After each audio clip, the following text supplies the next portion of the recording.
The WHO has warned of lasting consequences of trauma caused by the COVID-19 pandemic, terming it more severe and massive than World War II. Saudi-led Arab coalition destroys 10 Houthi armed drones in Yemen.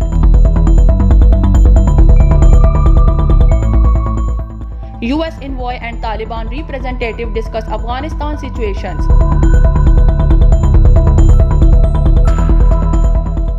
Indian farmer reiterate resolve to continue the agitation till 3 contentious Agri laws are withdrawn. The Pakistan Speaker National Assembly has emphasized the need for promoting the culture of patience and tolerance in politics.